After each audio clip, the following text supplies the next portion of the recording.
하나님이 나의 목자이심을 믿으십니까? 그분이 이끄는 곳은 언제나 쉴만한 푸른 초장인 줄로 믿으십니까? 그럼 어디든지 따라가실 자신이 있으십니까? 네. 어디든지 따라가야 합니다. 오늘 이제 아브라함의 이야기를 다시 한번 볼 건데, 결론적으로 우리 아브라함은 애굽으로 내려갔습니다. 왜 애굽으로 내려갔을까? 왜 하나님께서 허락하신 그 약속의 땅을 버리고 애굽으로 내려갔습니까? 하나님의 이끄심을 따라서 간 것입니까? 아니면 자신의 그 생명을 유지하기 위해서 내려간 것입니까? 자신의 생명을 유지하기 위해서입니다. 하나님께서 인도하신 그 가나안 땅에 오늘 무엇이 들었다고 이야기합니까? 기근이 들었다라고 이야기합니다. 하나님께서 인도하신 곳인데, 하나님께서 그 나의 목자가 되시는 그분이 우리를 인도해 주셨는데, 오늘 그 땅에 기근이 들었다, 그리고 아주 심한 기근이 있었다라고 이야기합니다. 그러니 아브라함이 어떻게 하느냐? 애굽으로 내려갔다라고 이야기하고 있는 거예요. 이건 누가 봐도 믿음의 걸음이 아닙니다. 우리가 지난주까지만 해도 이 아브라함이 이 믿음 가지고 살았고 믿음 가지고 걸어왔지 않습니까? 그래서 하나님께서 부르시니 우르를 떠났고 하란을 떠났고 가나안까지 왔습니다. 세겜에 와서 단을 쌓고 하나님의 이름을 부르고, 그리고 이제 조금씩 밀려나고 있지만 그래도 단을 쌓고 하나님의 이름을 부르면서 그렇게 믿음 가지고 살아왔습니다. 근데 그랬던 아브라함이 지금 그 땅에 기근이 들어서, 그 땅에 가뭄이 심해서, 그 땅에 먹고 살 것이 없어서 애굽으로 내려갔다. 이건 그 어떤 변명도 통하지 않는 불신앙의 행보입니다. 이건 믿음의 걸음이 아닙니다. 그래서 우리는 이 걸음들을 보면서 의아해하죠. 왜? 그 믿음의 조상이라고 하는 아브라함이 왜 이런 모습을 보였을까? 왜 애굽으로 내려갔고 또 왜 스스로 아내를 넘겨줬을까? 적어도 남편이라면 그 아내를 끝까지 지켜야 하는데 너무 비겁하고 너무 파렴치한 모습으로 오늘 아브라함이 등장하고 있습니다. 그래서 우리는 이 본문을 보면서 계속해서 물음표를 가지죠. 왜 그랬을까?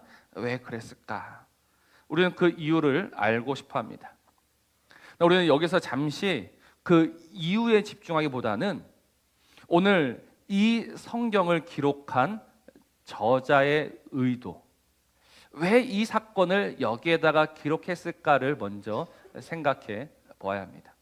물론 성경은 하나님께서 친히 기록하신 겁니다. 그러나 이 창세기는 누구를 통해서 기록하셨느냐? 모세를 통해서 기록하셨습니다. 만약 여러분들이 모세라면 이 실패의 이야기, 이 부끄러운 이야기를 굳이 기록할 이유가 있을까요? 이왕 이 하나님의 나라를 이제 보여주는 그 책을 기록함에 있어서 좋은 것만 남겨둬야 되겠습니까? 아니면 이 부끄럽고 이 수치스러운 것까지 굳이 남겨둬야 하겠습니까? 이건 빼도 되는 겁니다. 얼마든지 빼야 하는 겁니다. 근데 오늘 이 부끄러운 실패 이야기가 여기에 떡하니 기록되어 있는 거예요. 이유가 있다라는 겁니다. 그냥 이유 없이 목적 없이 사실만 나열해 놓은 것이 아니라 분명한 이유, 분명한 의도를 가지고 오늘 이 자리에 기록되어 있는 겁니다. 그러면 그 첫 번째 의도가 무엇일까요? 왜 이 이야기를 여기에 기록해 두었을까요? 바로 인생의 실패, 인생의 한계를 보여주기 위함입니다. 인생은 언제나 실패할 수 있다라는 거예요. 아니요, 더 정확히 이야기하면 실패할 수 있다가 아니라 인생은 언제나 실패할 수밖에 없다가 되는 겁니다.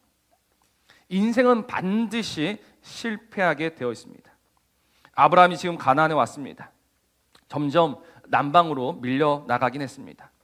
그러나 이 하나님께서 허락하시고 하나님께서 보내신 이 땅에서 그는 살아야 하는데 하필 그 땅에 기근이 든 겁니다. 그러니 아브라함은 살기 위해서 다시 한번 그 땅을 포기하고 가나안으로 내려가고 있습니다. 만약 여러분들이 그 자리, 그 시간에 있었더라면 여러분들은 그 땅을 고수하며 살 수 있었을까요? 하나님의 부르심을 받아가지고 이 땅까지 왔는데 여기에 배고픔이 있고 목마름이 있는 거예요. 죽게 생긴 거예요. 꼼짝없이 죽게 생긴 거예요. 그럼 여러분들은 그 자리에 가만히 계시겠습니까? 아니면 여기저기 두리번거리시면서 다시 한번 살 길을 찾아보시겠습니까? 믿음은요, 오늘 우리에게 그 자리에 머물러 있어야 한다라고 이야기합니다. 그 자리에서 그 배고픔과 그 목마름을 받아들여야 한다라고 이야기합니다. 그러나 아브라함은 도저히 거기에서 죽을 수가 없었습니다. 그래서 아브라함은 애굽으로 도망쳐 내려갑니다. 근데 제가 이 본문만 보면 늘 떠오르는 설교 한 편이 있습니다. 벌써 한 15, 6년 전에 들었던 설교인데요. 이런 설교였어요. 아브라함이 애굽으로 내려간 것은 믿음의 선택이었고 믿음의 결정이었다라는 거예요. 어떻게 그 애굽으로 내려간 것이 믿음의 선택이고 믿음의 결정일 수가 있느냐? 하나님이 아브라함에게 약속을 주셨지 않습니까? 내가 너로 큰 민족을 이루게 하겠다. 내가 너에게 복을 주겠다. 그럼 그때부터 이제 아브라함이 받았던 사명은 무엇이냐면 생존이라는 겁니다.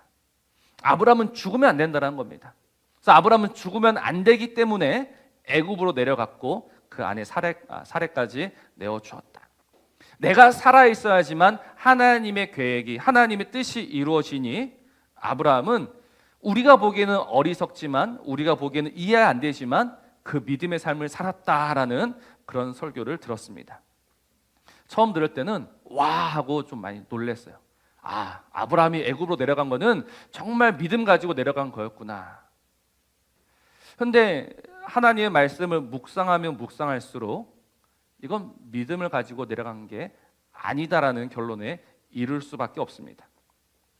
왜냐하면 여러분, 아브라함의 죽음이 하나님의 계획을 망칠 수 있습니까?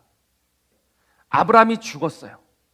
그러면 하나님의 뜻이 꺾임 당하는 겁니까? 그렇지 않습니다. 아브라함은 지금 이 진리를 점점 배워가고 있습니다. 그래서 창세기 22장을 가보면 아브라함이 자신의 아들까지 내어줍니다.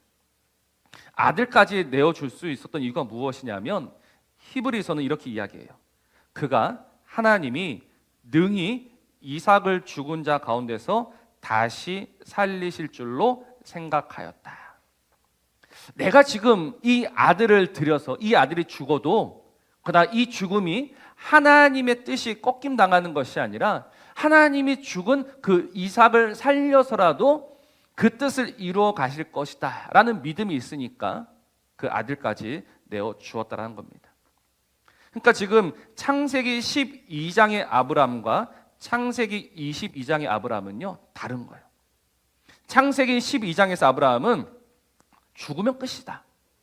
그러니 나는 죽을 수 없다라고 생각했지만 창세기 22장에 가보면 그 아브라함은 죽어도 끝이 아니다. 그래서 얼마든지 죽을 수 있다까지 자라가게 됐다라는 겁니다. 그러니 사랑하는 성도 여러분, 믿음이 무엇일까요? 믿음은 언제든지 죽을 수 있다. 이것이 믿음인 겁니다. 믿음은 언제나 우리에게요 죽음을 강요합니다. 믿음은 언제나 우리에게 십자가를 지라고 말하지 않습니까? 그러니까 믿음은 우리에게 너 나를 믿는다면, 너 나를 신뢰한다면 그 생명까지 나에게 줄 수 있느냐라고 우리에게 묻고 있는 겁니다. 그러니까 우리가 하나님을 믿는다고 할 때 우리가 정말 하나님을 믿을 수 있을까? 내 생명, 내 전부를 들여서라도 그 하나님을 믿을 수 있을까? 그러니까 오늘 우리의 이 믿음이 무엇인지를 한번 잘 생각해 보아야 합니다. 우리의 믿음은요, 그냥 우리의 기준, 우리의 상황, 우리의 형편에 좌지우지됩니다. 그러니까 믿을만 하면 믿는 거예요. 믿을 수 있는 상황이 되면 믿는 거예요. 그러나 믿을 수 없는 상황이 되면 어떻게 합니까? 믿음을 포기하고 만드는 거예요. 오늘 이 창세기 12장의 아브람처럼 말입니다. 그러나 하나님께서 우리에게 원하시고 바라시고 요구하시는 믿음이 무엇인가? 그 땅에 기근이 심합니다. 그 땅에 아주 극심한 가뭄이 들었습니다. 가만히 있으면 죽을 수밖에 없는 그런 상황입니다. 하나님이 그 안에서 그래도 네가 나를 바람으로 그 가뭄 속에서, 그 기근 속에서 살아갈 수 있고 버텨낼 수 있겠느냐라고 오늘 우리에게 물어보시는 거예요. 세상이 보기에는 이해할 수 없는 거죠. 세상이 보기에는 너무 지나친 것처럼 보입니다. 심하게 비유하면 이런 거예요. 집이 불타고 있어요. 여러분, 집이 불타고 있으면 집에서 나와야 됩니까? 집 안에 있어야 됩니까? 나와야 되죠. 근데 오늘 성경은 뭐라고 이야기하냐면 그 안에 있으라고 말하는 거예요. 가뭄이 들었어요. 그러면 당연히 옮겨가야 되는데 그 안에 있으라고 말하는 거예요. 여러분, 오늘 그 하나님이 어떤 하나님이신지를 한번 잘 생각해 보십시오. 우리 하나님은요, 언제나 피할 길을 주시는 하나님이신 줄로 꼭 믿으시길 바랍니다. 이스라엘이 애굽으로 내려갈 때가 있습니다. 그때는 하나님이 애굽으로 내려가라라고 명령하셨죠. 그때는 하나님이 이미 요셉을 통해서 그 피할 길을 다 준비해 두시고 그 이스라엘을 애굽으로 옮기신 적이 있습니다. 그때도 똑같아요. 그때도 기근이었고 그때도 똑같이 가뭄이었습니다. 그러나 그때는 하나님께서 가라라고 하셨고 지금은 그런 말씀을 하지 않으세요. 그러면 오늘 우리는 무엇을 해야 하는가? 그 안에 버티며 인내함으로 살아가야 되는 거예요. 어떻게 버티고 어떻게 인내할 수 있는가? 하나님의 선하심과 하나님의 지혜와 하나님의 능력을 믿으면서. 그래서 정말 그분이 나에게 피할 길을 주시고 저 광야에도 길을 내시고 저 사막에도 강물을 내시는 줄로 믿고 오늘 우리의 믿음은 이 자리에서 버티는 믿음이 되어야 하는 겁니다. 아브라함이 왜 애굽에서 험한 꼴을 당합니까? 믿음 때문입니까? 결국 그의 믿음 없음 때문이지 않습니까?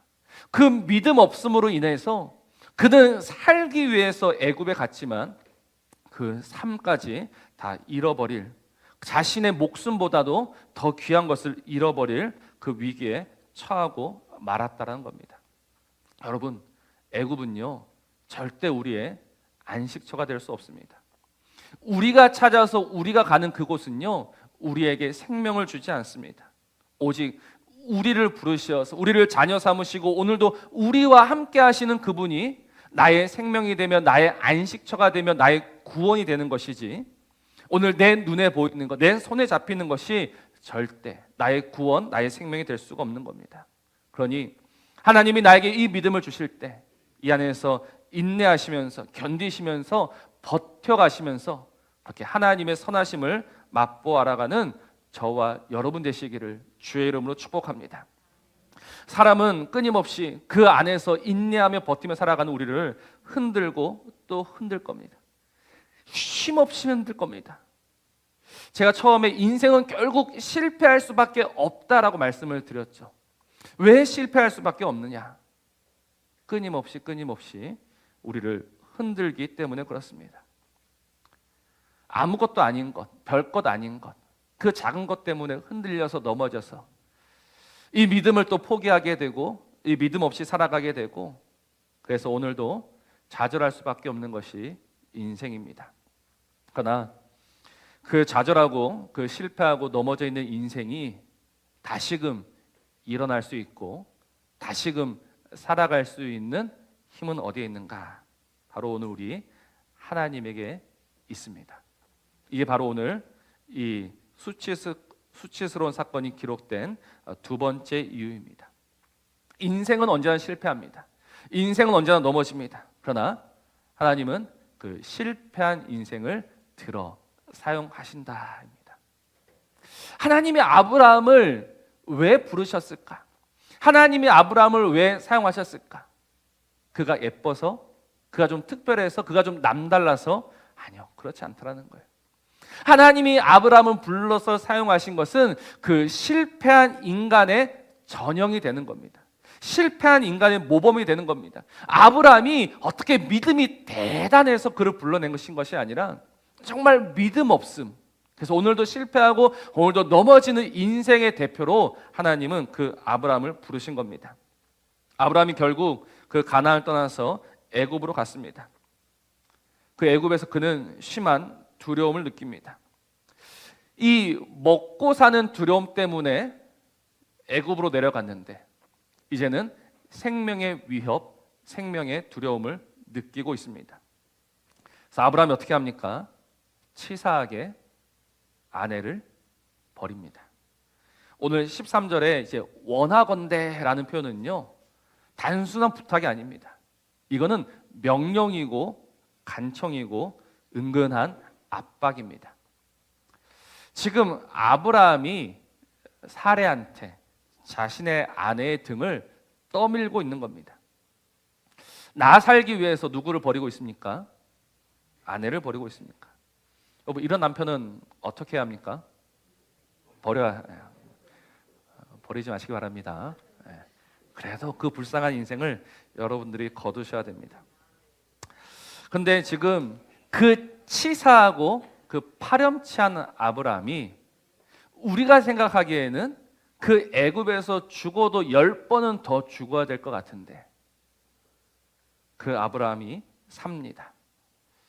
다시 살았을 뿐 아니라 오늘 13장 말씀 보니까 그 애굽에서 다시 네겝으로 올라오고 가축과 은과 금도 많이 얻고 다시 하나님의 이름을 부르고 있습니다. 이건 정말 이해할 수가 없는 장면입니다. 어떻게 그 믿음이 없고 그 파렴치한 그 치사한 아브라함이 다시 올라와서 다시 하나님의 이름을 부르는 어떻게 그 제자리에 돌아올 수 있었을까? 사실 우리 하나님은 아브라함을 죽이셔도 10번은 더 죽이셔야만 합니다. 근데 왜 그를 다시 건지시어 다시 그 제자리에 세우셨을까? 이해가 안 되죠. 근데 이해가 되지 않는 이것을 우리는 무엇이라고 부릅니까? 이것을 은혜라고 부르는 겁니다. 정말 자격 없는 자에게 하나님께서 주시는 그 값없는 은혜입니다. 그래서 만일 창세기에서 지금 이 사건이 쏙 빠지게 된다면 무엇이 남느냐? 바로 아브라함이 잘해서, 아브라함이 믿음이 좋아서, 아브라함이 탁월한 선택을 해서 끝내 이스라엘이 만들어졌다라는 결론에 이르게 되는 거예요. 그러니 아브라함이 남는 겁니다. 그러나 오늘 말씀을 보면서 우리는 알 수 있죠. 이건 아브라함이 잘해서 이스라엘이 된 것이 아니구나. 아브라함이 믿음으로 살았기 때문에 이스라엘이 된 것이 아니구나. 아브라함도 별 수 없는 인생이구나. 그러나 그 별 볼 일 없는 인생을 하나님이 하나님의 은혜로 붙드셔서 결국은 이스라엘로 만들어 내시는구나라는 이 결론에 이르게 되는 겁니다. 그러니 하나님은요, 언제나 이 어리석은 선택과 결정을 하는 인생을 들어서 다시금 제자리로 올려내시는 하나님이십니다. 우리 요나라는 성경을 보시면요, 이 요나 전반부에는 반복되는 표현이 하나 있습니다. 어떤 표현이냐면 내려가다라는 거예요. 끊임없이 내려가고 내려갑니다. 요나가 하나님의 눈을 피해서 욥바로 내려갑니다. 배 밑층으로 내려갑니다. 그러다가 배 밑층에서 어디까지 내려갑니까? 저 바다 밑에까지 내려갑니다. 그래서 요나 2장 6절 말씀을 보면 내가 산의 뿌리까지 내려갔다라고 요나가 고백합니다. 그 산의 뿌리까지, 정말 그 인생의 가장 밑바닥까지 내려갔던 요나입니다. 근데 그 요나가 어떻게 다시 올라올 수 있었습니까? 하나님이 그를 올려주셨기 때문입니다. 어떻게 지금 아브라함이 다시 네겝으로 올라올 수 있었을까? 그는 애굽으로 내려갔는데 어떻게 다시 올라올 수 있었을까? 하나님이 그를 올리신 줄로 믿습니다. 그러니 지금 하나님께서 주신 말씀이 무엇입니까? 너희들의 그 결정, 너희들의 선택, 너희들의 힘으로 올라온 것이 아니다. 너희들을 다시 이 자리에까지, 다시 이 제자리에까지 올리는 나 여호와를 보아라 라고 오늘 우리에게 말씀하고 계시는 겁니다. 그러니 오늘 이 인생이, 오늘도 스스로 저 밑바닥으로 내려가는 인생이 어떻게 다시 올라갈 수 있었을까? 하나님의 은혜요, 하나님의 선물이요, 하나님의 긍휼이라는 겁니다. 우리는 이것을 놓치면 안 되는 거예요. 그래서 제가 이 말씀을 묵상하면서 우리 창세기 12장 8절 말씀을 보면 아브라함이 하나님의 이름을 불렀습니다.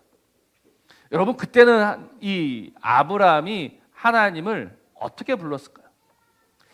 제가 생각하기에는 좀 자신 있게 당당하게 불렀을 것 같습니다. 단을 쌓고 하나님의 이름을 그냥 자신 있게 부르는 거예요. 근데 오늘 13장 4절에서 동일한 장소, 동일한 곳에서 다시 하나님의 이름을 부르고 있습니다. 이때는 아브라함이 어떤 마음으로 하나님을 불렀을까요? 이때도 자신 있게 당당하게 불렀을까요? 아니요, 그는 기어 들어가는 목소리로 불렀을 것 같습니다. 부끄러운 마음 불렀을 것 같습니다. 하나님께서 그 아브라함에게 주신 은혜를 안다면 더 이상 큰 소리로 부를 수 없는 거예요. 정말 이 벌레만도 못한 나를 다시 이 자리, 다시 이 생명의 제자리로 돌려놓으신 그 하나님의 은혜를 안다면 우리가 어떻게 고개를 들고 떳떳하게 하나님의 이름을 부를 수 있겠습니까? 부끄럽죠. 부끄럽지만 나를 올리신 분이 하나님이시니 우리는 부르는 겁니다. 다시 한번 부르는 겁니다. 우리는 절대 그를 아버지라 부르면 안 되지만 우리는 다시 한번 부를 수 있는 겁니다. 탕자 이야기를 보면 그 아들이 이렇게 이야기합니다. 아들이 이르되 아버지, 내가 하늘과 아버지께 죄를 지었사오니 지금부터는 아버지의 아들이라 일컬음을 감당하지 못하겠습니다. 나는 더 이상 아버지를 아버지라 부를 수 없습니다. 그때 그 아버지가 뭐라고 하십니까? 맞다. 너는 이제 나를 아버지라 부르면 안 된다. 너는 종이야. 저기 나가서 일하고, 저기 나가서 수고하고, 저기 나가서 먹고 마셔라 라고 하십니까? 아버지는 종들에게 이르되 제일 좋은 옷을 내어다가 입히고 손에 가락지를 끼우고 발에 신을 신겨 주십니다. 그분이 우리 아버지십니다. 자격 없는 이 인생을 다시 부르시어서 기꺼이 그 아들로 맞아주시고 회복시키시며 다시금 우리를 세우시는 그분이 우리 하나님이십니다. 그럼 이제 이 탕자가 이 아버지의 은혜를 알았으니 그 뒤에는 정신을 차렸을까요? 전 자신 있게 아니요라고 말씀드리고 있습니다. 왜냐하면 우리 아브라함이 지금 창세기 12장에서 큰 실수를 했지 않습니까? 그러면 이 실수는 반복되어야 됩니까? 반복되지 말아야 됩니까? 반복되면 안 됩니다. 근데 창세기 21장 가면 똑같은 실수를 또 합니다. 오히려 이제 그때는 더 심해요. 왜냐하면 그때는 이미 이삭이 그 사라의 태중에 있었기 때문에 그렇습니다. 그런데 또 무너지고 또 쓰러지더라는 겁니다. 근데 또 무너지고 또 쓰러지는 그 인생을 하나님은 또 일으켜 세우시고 또 다시 끌어올리셔서 끝끝내 그 하나님의 사람으로 세워내시는 겁니다. 우리는 오늘 이 진리를 다시 한번 생각해야 합니다. 하나님의 은혜가 있었구나. 나를 살리며 나를 붙드는 하나님의 은혜가 있었구나. 그래서 이 하나님의 은혜를 생각하면서, 이 하나님의 은혜를 믿으면서 다시 우리에게 주어진 그 삶의 자리에서 도망치는 것이 아니라, 외면하는 것이 아니라 버티고 또 버티는 겁니다. 분명히 또 흔들릴 겁니다. 분명 또다시 우리가 생각지 못했던 위기가 우리의 삶을 송두리째 뒤집어 놓을 수도 있을 겁니다. 그러나 버티는 겁니다. 왜요? 우리의 삶이 여전히 하나님의 손 안에 있음을 믿기 때문입니다. 하나님 나를 떠나신 적도 없으시고, 나를 버리신 적도 없고, 나를 외면하신 적도 없으시고, 여전히 찾아오셔서 너는 내 아들이다, 너는 내 사랑하는 딸이다라고 말씀하시는 그 하나님 때문에 한 번 넘어지고, 두 번 넘어지고, 세 번 넘어졌지만 다시 일어서고 또 일어서고 다시 하나님의 이름을 부르면서 살아가는 겁니다. 오늘 하나님께서 우리에게 이 제자리를 회복시켜 주실 때, 이 자리가 내가 있어야 되는 자리인 줄로 알고 믿음으로 일어나 그 자리로 나아가 하나님의 이름을 부르는 저와 여러분 되시기를 주의 이름으로 축복합니다. 우리 말씀을 기억하시면서 우리 함께 고백했으면 좋겠습니다. 그날에 우리를 이루실 주는 완전합니다. 우리 믿음의 고백으로 우리 하나님을 영화롭게 합시다.